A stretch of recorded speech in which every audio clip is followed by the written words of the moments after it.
Tayo sa kanilang tahanan. Tinatawagan po natin ang Prior Provincial ng Carmelite Order of the Philippines na si Father Rico Ponce at susundan po ito ng isang opening cultural ng Okan Cultural Group, ang Monte Carmelo.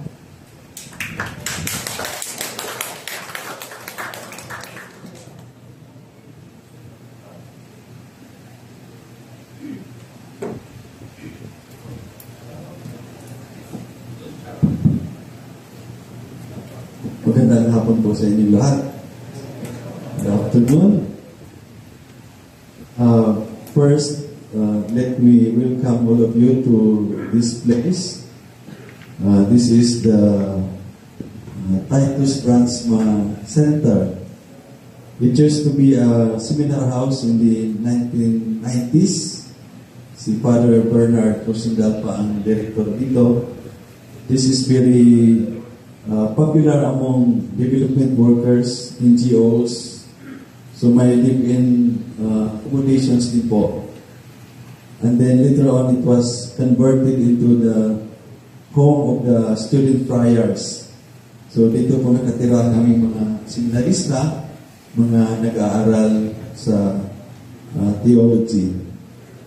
So I would like to share with you first something about Saint Titus Bransma because I believe he is very relevant for us today. You can find here some photos and some images regarding the life and works of Saint Titus Bransma. Si Titus po ay isang Dutch Carmelite. That's why he is very close to us, the Carmelites in the Philippines, because we were founded by the Dutch Carmelites way back in 1958. So, mga 65 years kami dito sa Pilipinas. And I believe many Carmelites, especially the Dutch Carmelites, were involved in developmental works, especially organizing with the farmers, Professor Folks. And in fact, the Escalante massacre happened in Escalante City, Negros Occidental. That is a parish administered or run by the Carmelites. So maraming mga seminarista at mga pare din na they were red tag. Noong una, ang bait-bait ng mga tao, mga sinderos kanila, bibigyan ng bitson, maraming mga donations, but then we're involved in the organizing of the hacienda sakada workers, the fisher folks, nawala na yung mga nations. At sila ay they were being implicated as members of the New People's Army, mga komunista. So that is part of the history of the Carmelites in the Philippines. Ang gusto kong sabihin itong si Titus Bransma, siya ay isang Dutch Carmelite na pinuli ng mga Nazis, mga Germans, in 1941. Because that time, when the Germans invaded the Netherlands, they wanted the schools to be used in order to propagate the Nazi ideology, the Nazism. And in a nutshell, when we say Nazism, this is a kind of philosophy. Mga Germans, they believe that they are superior than other races. There is the existence of a superior race, that is the Aryan race, and they believe that they have right to extinguish other races, so they can exist. And of course, Titus cannot accept that kind of ideology. Sabi ni Titus, we are all equal in the eye of God.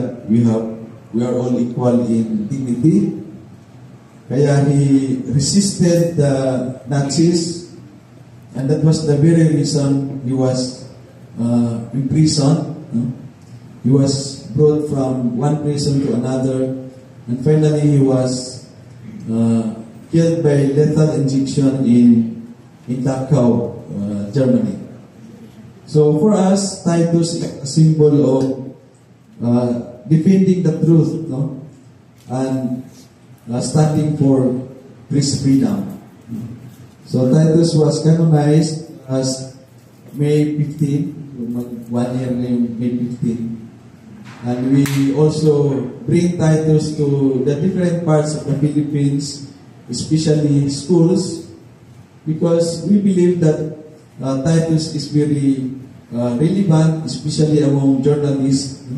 Alam natin maraming mga journalists na they were also killed because of their commitment, because of their stand for truth and religious freedom. So now, for this afternoon, I would like to say something for this afternoon. We are gathered here this afternoon to tackle a most timely and relevant topic, the plight of development workers, addressing attacks, creating alternatives. Unfortunately, it is also one of the most neglected issues of our times, seldom carried by mainstream media and other traditional venues for discussion. And so, I welcome all of you with joy in my hearts as we listen to the experiences of our development workers. Not only are they committed to work among the poorest of the poor to provide services and programs, they, along with the Anawim, are also in the journey of designing, implementing, and assessing alternative development programs. It is a paradox of our times that those who seek genuine change for our people are also the most persecuted. Illegal arrests and detentions, extrajudicial killings, and the like have become common occurrences for them. The rest of their colleagues and co-workers are, of course, also suffering from fear and anxiety. But they also have been inspired and encouraged to carry on the task of the right to development and to assert our economic, social, and cultural rights. We are fortunate to have several of them with us this afternoon. We listen to their ordeals, and I have no doubt that we too will receive the grace from God to be one with them, to continue their work for the dispossessed, the poor, the struggling people, whose very own example of bravery and fortitude never fails to move us to action. These are the stories of our development workers, but these are also our stories.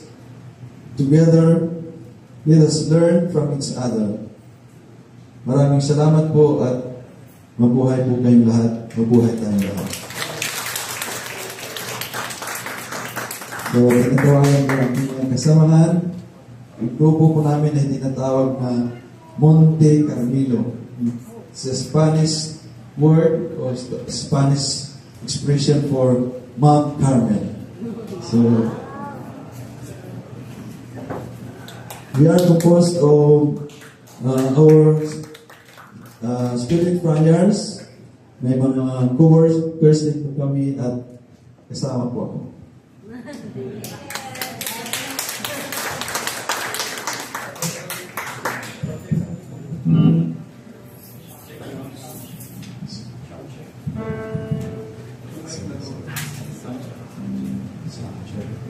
Magandang hapon po, mga kapatid. Hello. Pala. Ito pong aming awitin ay nahandog ay isang awitin na nagbibigay mukha sa ating mga manggagawa, sa mga tao ating pinaglalaban. Ang una po naming awitin ay pinabagatang katarungan na pinasigat ni Freddy Aguilar noong 1985. Katarungan na sigaw ng bawat isang naglalala. Katarungan sa mga kinulong dahil sa magtataguyod para sa katotohanan. Katarungan sa mga inuusig. At sana po yung maibigan ng aming unang kanta.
imagine natin walang gobyernong nananakit kapag pinag-question ang kanilang kredibilidad. Imagine natin ang mundong di mapanghusga. Imagine din natin walang mamamatay na politiko. Hanggang imagine na lang ba tayo? Hindi ba pwedeng maging magkatotoo naman? Ang susunod po namin kanta ay pinamagatang Imagine, na likha ni John Lennon noong 1971.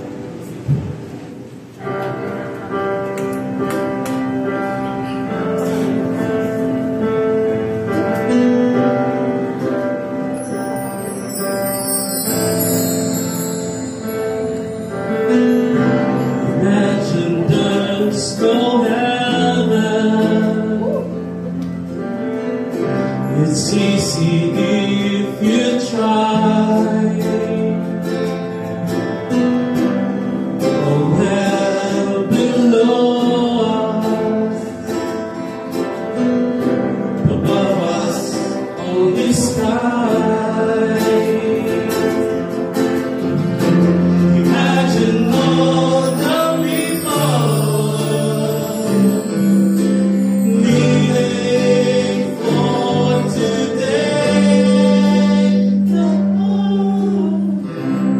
Imagine there's no countries.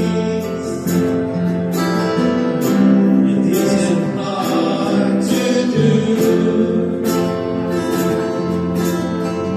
Nothing to kill or die for, and no religion too.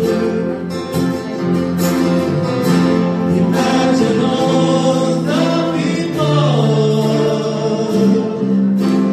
living life in peace. You fool, you may say I'm a dreamer, I'm not the only one. I hope someday you'll join us, and the world will be as one. Imagine all possessions, no need for greed or effort.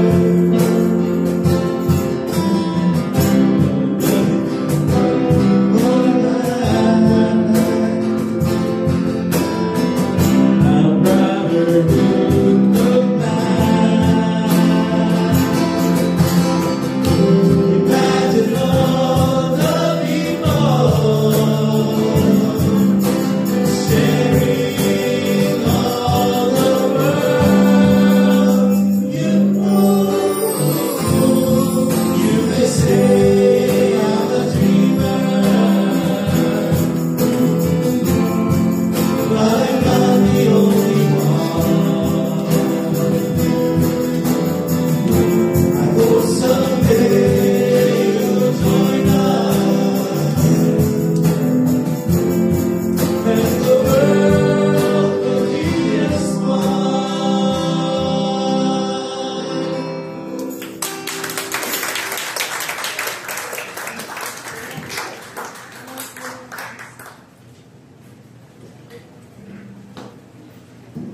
Ayan, maraming salamat Father Rico at sa Monte Carmelo sa napakaganda, napakainit na pag-welcome po sa ating mga participants sa ating programa ngayong hapon. Aminin nyo, paborito natin yung Imagine. Paborito ko yun. Alam ko, paborito nyo din yun, di ba? Masarap kantahin yun sa video kaya. Tsaka, syempre, medyo nakakaiyak mo pag kinakanta mo. Dahil, biruin nyo, 1970s pa siya naisulat. Yung isang una nilang kinanta, 1985 pa sinulat. Pero hanggang ngayon, napaka-relevant pa din, no, ng ibig sabihin ng awitin. I think more than ever, no, mas pinaka-relevant siya sa panahon ngayon, no, na katulad ngayon na napakaraming pag-atake sa ating mga development workers at sa mga komunidad na nagbe-benepisyo sa ating mga programa, no? Na siyang dahilan kung bakit nandito tayo ngayong araw na to, no? Para talakayin natin yung ating kalagayan at pagpalakasin natin yung ating pagkakaisa, no? Napakaganda ng awit nila. Kung gusto niyo po ng so shameless plug. Kung gusto niyo po ng more videos ng Monte Carmelo, paki-follow po ang kanilang YouTube channel, Order of Carmelites, no? Road to 1,000 subscribers. Ako po yung pang 851. So kung mag-like, mag-subscribe po tayo lahat, makaka-900 po sila. So 100 na lang yung kulang, no? Para po kay Father Rico at sa mga Monte Carmelo, i-follow po natin, subscribe po natin. Ayan. So para po sa opening remarks natin, sa hapong ito, para sa ating programa, tinatawagan po natin ang Executive Committee Member ng Ecumenical Bishops Forum. Palakpakan po natin si Bishop Emeritus Deogracias Iniguez Jr.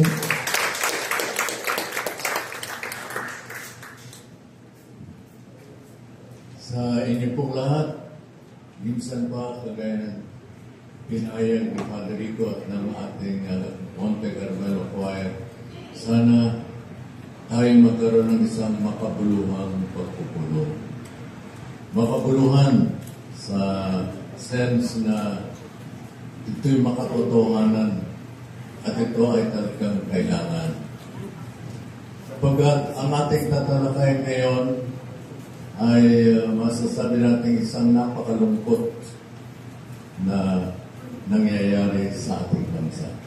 Sa ating pagtalakay dito sa the plight of development workers, meron tayong mga kasama na talagang nagsisikap na ang tunay na pagpunlad ay makita sa ating bansa, sapagkat kung ating titingnan ay malungkot na sitwasyon ng kahirapan at kasama ng kahirapan ay yung kawalan ng malasakit doon sa mga dapat na kumikilos para sa pag-unlad ng sambayanan. Kaya sana higit na bubuksan ang mata natin at ng marami pa nating mga kababayan dito sa malungkot na kalagayan ito. We have a sad situation where poverty and peace, you say, are really present and oppressing. The situation of the poor becomes really a very, very sad situation because what they are suffering seems to be unperceived by many, and the people who are supposed to be acting for their good are not only silent or without any action, but they are even fighting those who are trying to help these poor people. And that we see in the plight of the development workers at present. And that is what we are gathered here. We hope that by this gathering and many more such gatherings as this, many eyes will be opened by this plight of the development workers to a very sad but very challenging situation of our country. The lack of peace, the absence of peace, and actually even the oppression of the poor by those who are in power. And this plight of the development workers is also a challenge for us to really look for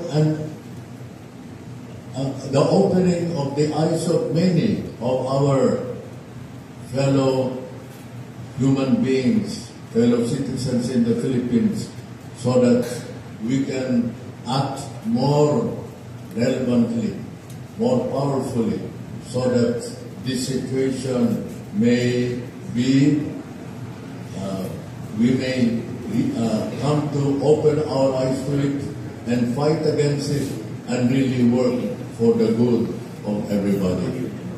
So let us listen once more to this such situation, what is happening, and would that many more eyes will be open to this such situation, and that many more people and groups will be challenged in order really to work for the good of our country.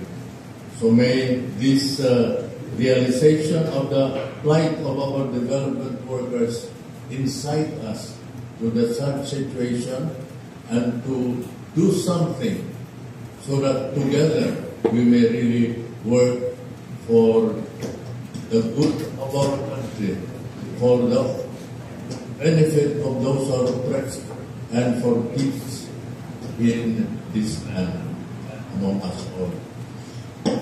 So to all of us, may this be another opportunity to open our eyes and to challenge our hearts and our unity so that we can truly work for the good of our country, for peace among us as the chosen people of God.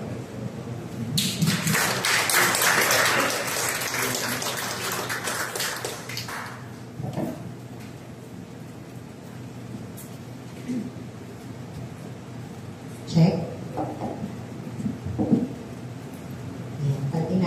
Ay, maraming salamat, Bishop Emeritus Iniges. No? Talaga po na napakalungkot at napaka-challenging ng panahon natin ngayon. No? Napakalaki po ng hamon para sa mamamayang Pilipino, lalo na po para sa mga development workers tulad natin na naririto sa ngayon. No?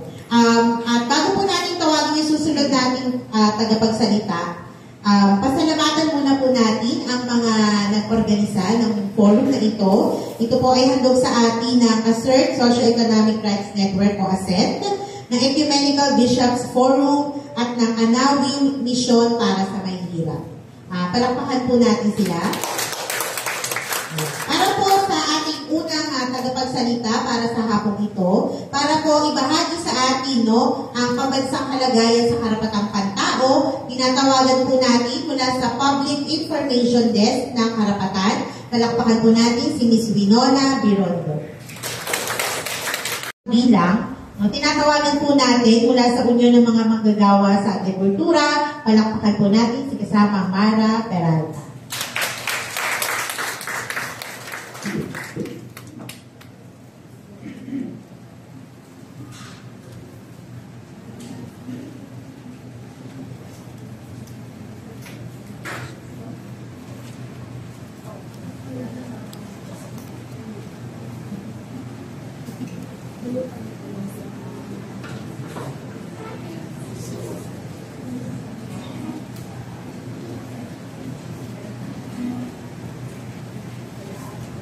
Dahil nakakamatay ko ang dead air, habang nag-sound check ko si Mara, kung meron po kayo mamaya mga katanungan, or may nais kayong mga idagdag, may nais kayong ibahagi, meron po tayong open forum sa medyo padulong part ng ating forum. So, pwede niyo po yung ihanda, pwede niyo na po isulat sa mga papel para hindi niyo po makalimutan mamaya. Ayan. Also, meron din po tayo mamayang refreshments, may konti po tayong merienda para po medyo hindi tayo magutom, may drinks po sa likod, pero tubig lang dahil tayo ay ayaw natin ng mga masyadong matatamis, Kailangan maging health conscious.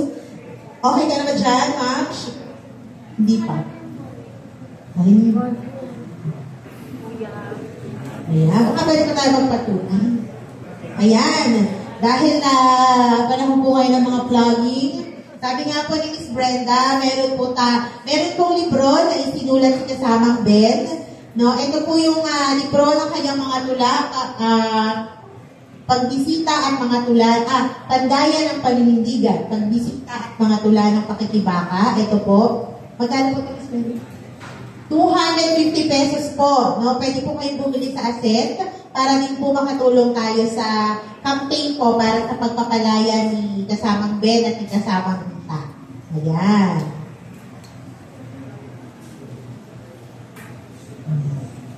Tutulungan na po si Miss Mara.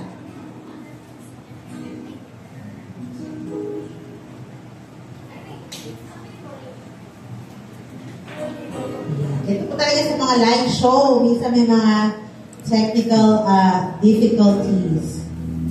Ayan.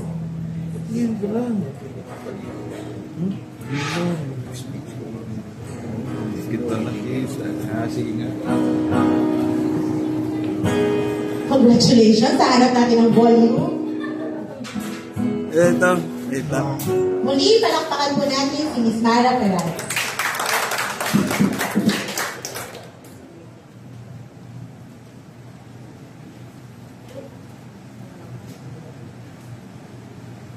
Hello. Hello. Hi. Please. Sige po, pagbati po sa matagumpay na paglipod ngayong araw. Yung awit po ay isinulat ni kasamang Erickson Acosta. So yung babanggitin niya yung ilan sa mga dahilan ng bakit nagpapatuloy yung mga development workers, mga aktivista, mga revolusyonaryo, mga teroristang gusto ng lupa para sa mga magsasaka. Walang terorista gusto ng nakabubuhay na sahod. Walang terorista na gusto na pagtatapos ng pagsasamantala ng tao sila. Hindi po yung terrorismo. Siguro ang drive lang natin yung katiyakan na magtatagumpay. Ang kilusan, wala na.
Para sa lahat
sa kanyang performance, no? Talagang damang-dama natin. No? Tama ang sinabi niya, no? Ang nagpapa-inspire sa atin para magpatuloy sa kabila ng lahat ay yung katiyakan natin, no? Na balang araw, sabi nga niya, tayo ay magtatagumpay. Ay kung ano man yung aligay natin ngayon, balang araw magtatagumpay tayo. Ayan. Para naman po sa susunod natin tagapagsalita, tinatawagan naman po natin ang Program Officer ng INI Prophets. Palakpakan po natin si Reverend Alan Kerr.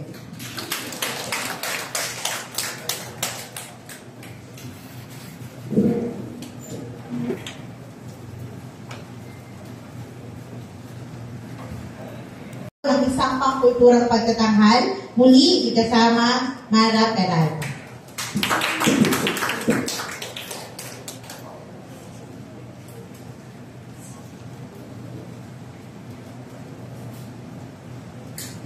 Lobot. Yun, okay na pala.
Sa pang-alay sining ang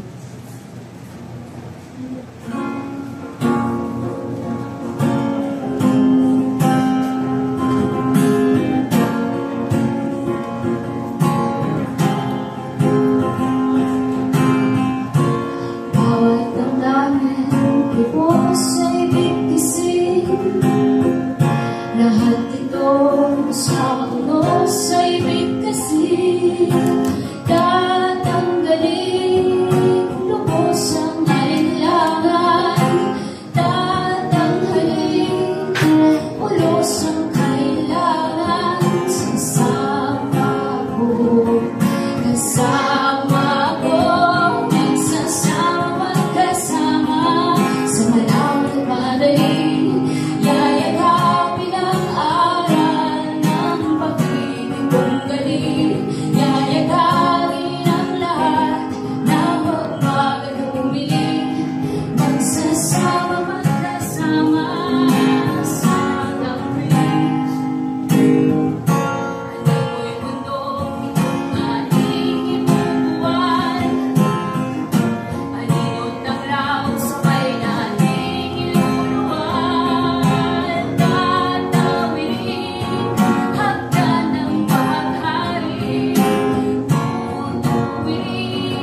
part ng ating open forum, baka habang tayo po ay nasa-snacks, no? Baka meron po sa inyo na merong katanungan sa ating mga naging tagapagsalita or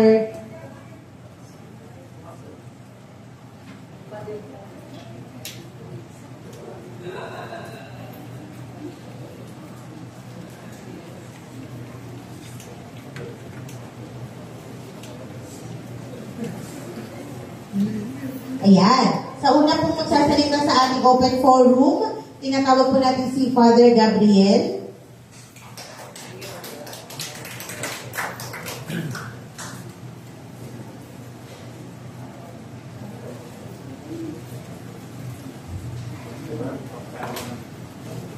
Magandang hapon sa lahat. So, I'm Father Gabriel Dolotina o CARM, nasa Institute of Spirituality in Asia as the Research and Publication Director. So, bakit ba nagbahagi ako dito? I told Rico, because we have also a project for almost 20 years in making, and we also got entangled with the issue of red tagging. So, the Institute started this study on spirituality of development workers in 2004. We were able to contact 30 development workers at the time. 24 being interviewed and transcribed. Their stories are being transcribed. And only 14 give their permission to publish their stories. So what gives us interest here is that not because we sheltered this for almost 19 years, but we believe that their stories hindi siya pwedeng tawaran. Their contribution and their life's transformation and their dedication to really work for development workers. Kasi sa atin noon, yung development workers kasi, yan, CEO yan, community organizing yan, EO yan.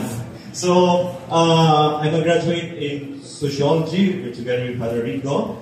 So, itong mga lingwahe na to, yung development workers, ay nasa ispan din namin. But during our time, during the martial time, where I am also a product of this Escalante massacre, I was second year college at the time.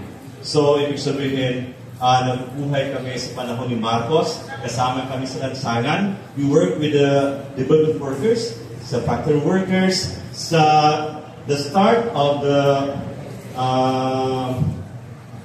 development sa conversion of land. That is, I was assigned in Binya, Laguna. Then after that, I was assigned in Cavite also where I finished my theology formation. So, kasama kami sa pagwasak. To end also sa base militar. So, kasama rin ako sa Escalante Massacre in 1985. So, we're in the second barricade.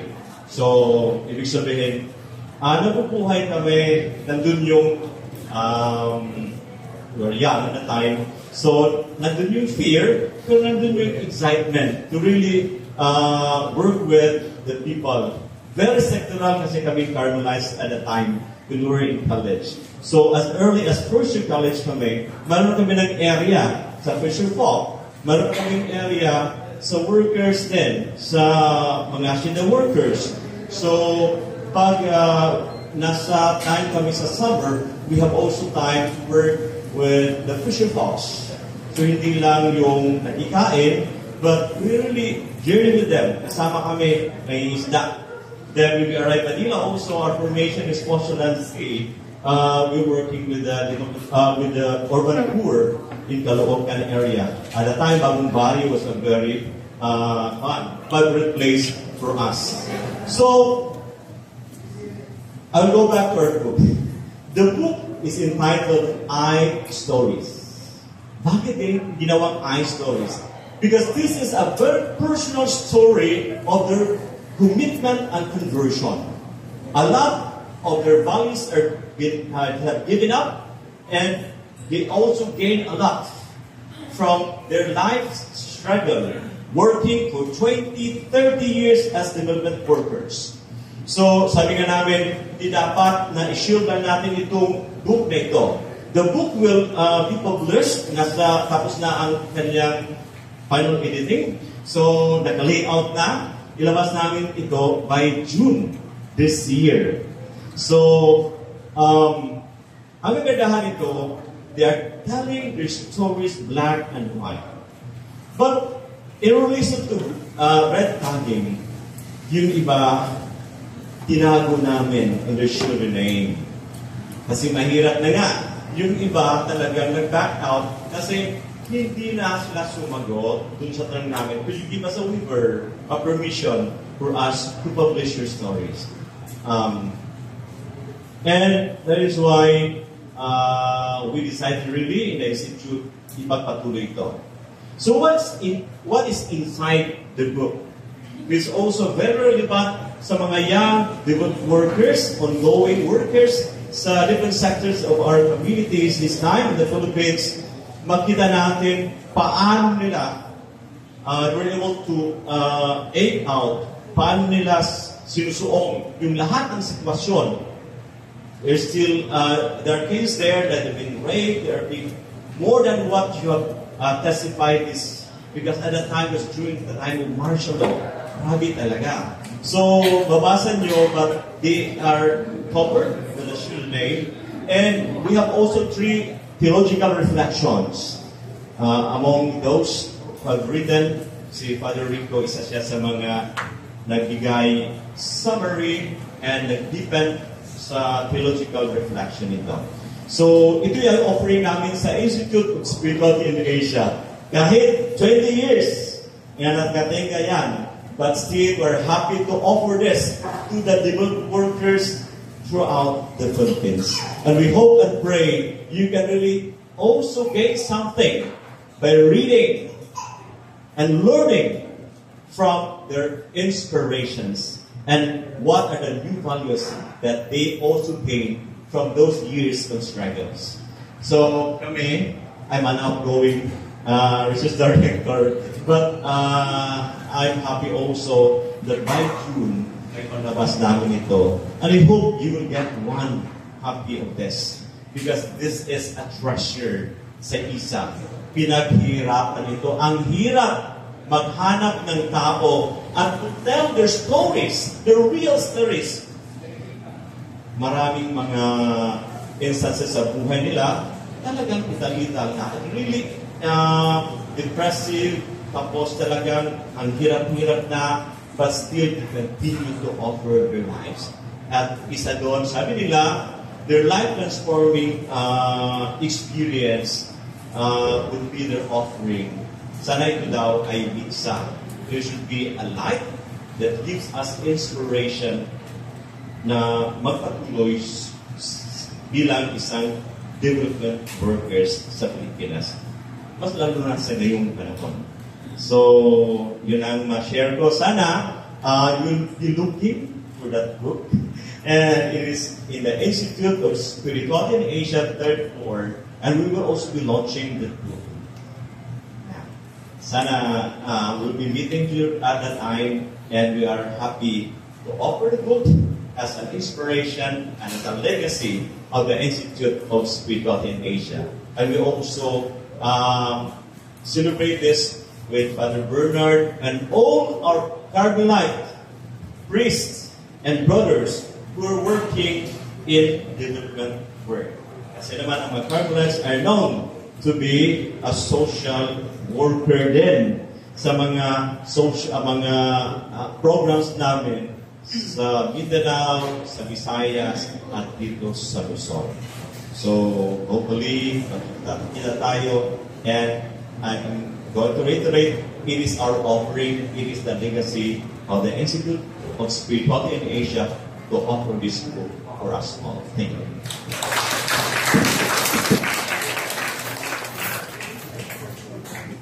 Salamat po, Father Gabriel, sa inyong sharing. Sana po maimbitahan kami sa launching ng napaka-relevant na book na ito.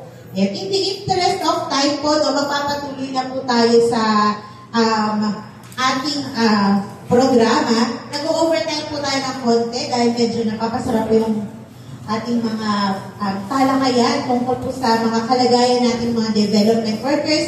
Pero malapit na po ang dulo ng ating programa. Ayan. Para naman po banta, no? Ang panawagan sa ating lahat ay magpatuloy at huwag tayong susuko. Ayan. Bago po natin tawagin yung ating panghuling pangkulturang pagtatanghal, muli nais natin pasalamatan ang mga nanguna sa aktibidad na ito, ang Assert Socio-Economic Rights Network or ASET, ang Ecumenical Bishops Forum, at ang Anawin Mission para sa may mahihirap. Ayan. At bilang panghuli, tinatawagan po natin para muli sa isang picture lang po tayong lahat, kasama po ang ating mga panawagan para po makatulong po sa ating campaign. Maraming salamat po.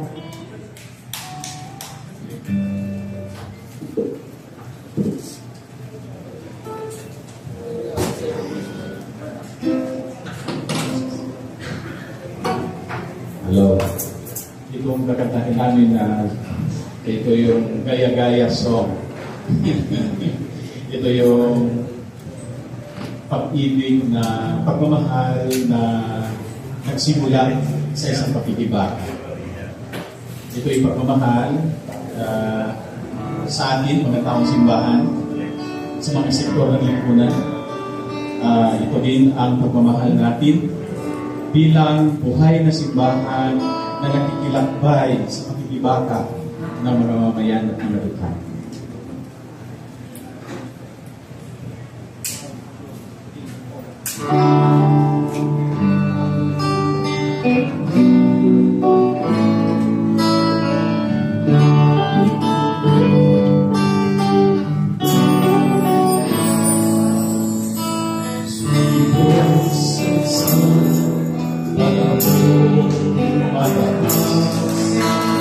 Awat masuk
tuloy tayong magbilakbay para iparating na sila ay hindi nag-iisa.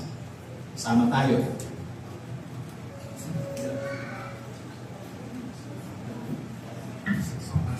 Itong sunod na kantahin, sinabihan ako ng probinsya.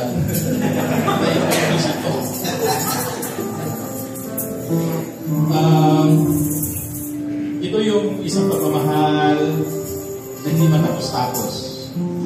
Ito ay pasasalamat na hindi matapos-tapos. Ito ay pamamaalam na hindi matapos-tapos dahil sa pag-ibig. Pag-ibig na kasakasama ang taong simbahan sa pagkikibaka ng mga dukha para itayo ang simbahang buhay. Kasama ang mga dukha at ito ang pangarap ng simbahan noong 1991 na the church will always be the church of the poor. At ito ang hindi dapat magpapaalam kundi pagpapatuloy. Hinamot namin ito, gaya ulit kay Joey Ayala.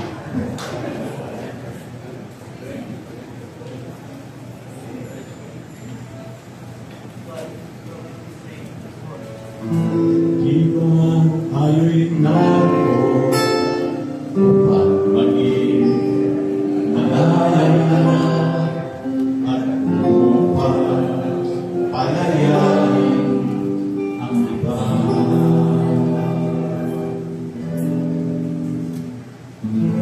Ako'y walang hinihiling, ika'y tila gamitin. Sadyang iyaya ang isa't isa.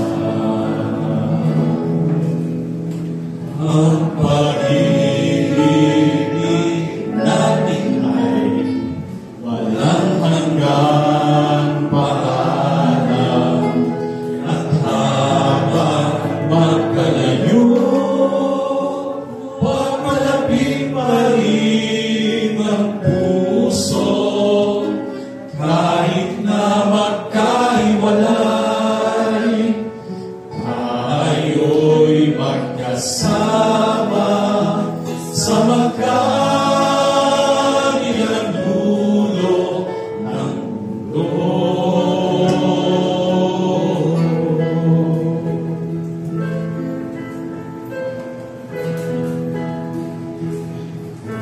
Ang bawat simula ay siya'y tatapusan.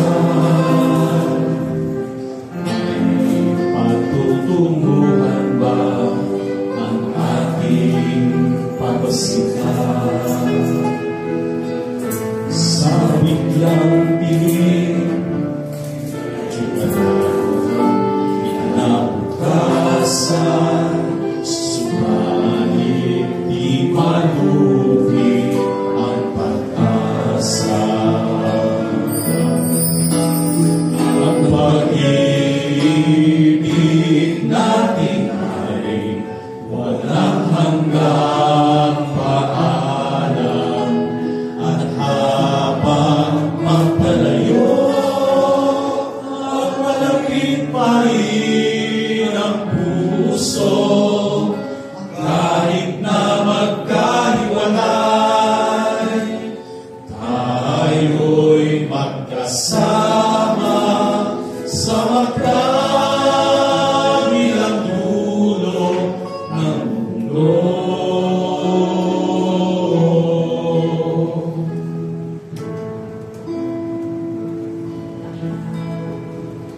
Ang pag-ibig natin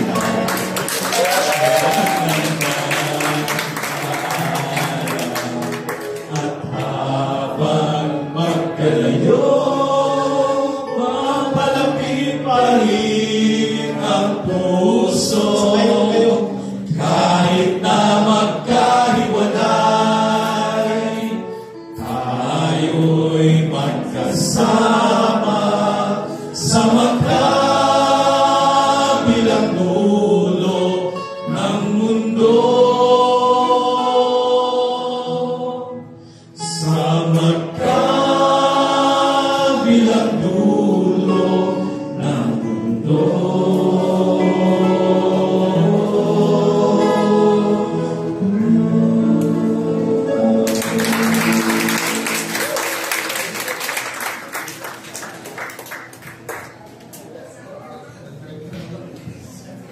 Ayan. Maraming salamat po sa Monte Carmelo. Parang kanyinig kami doon sa mga pakaranan. Pero bago po tayo umuwi, inaanyahan po lahat dito sa harapan para po sa ating photo op. Ayan. Lalo na po yung mga speakers natin. Dito po tayo sa gitna.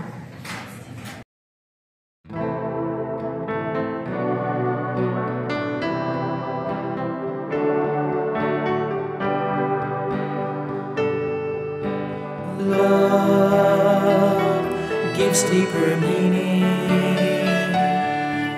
to everything in love. When we feel loved, we feel most alive. When we love others, we are connected with God. Life becomes meaningful and challenging.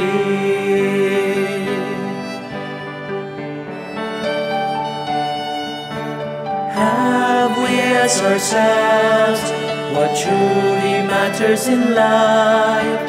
What is our compass and guidepost in our life's journey? How can we know what to do with our lives without knowing what truly matters in life? What is the most essential thing in life? What is it that we want to achieve in life? What makes our life more meaningful? Why are we doing what we are doing? Love gives deeper meaning to everything in life. When we feel loved, we feel most alive. When we love others, we are connected with God. Life becomes meaningful and challenging.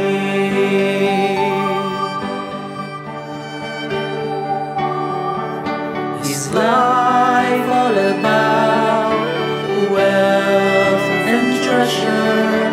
Is life all about fame and glory?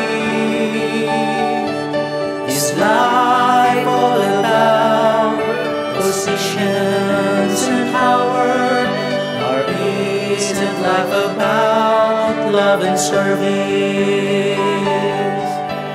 Didn't we notice who are the most happy people? They are the ones who forget about themselves. They are the ones who serve without counting the cost. The most happy people are those who serve others.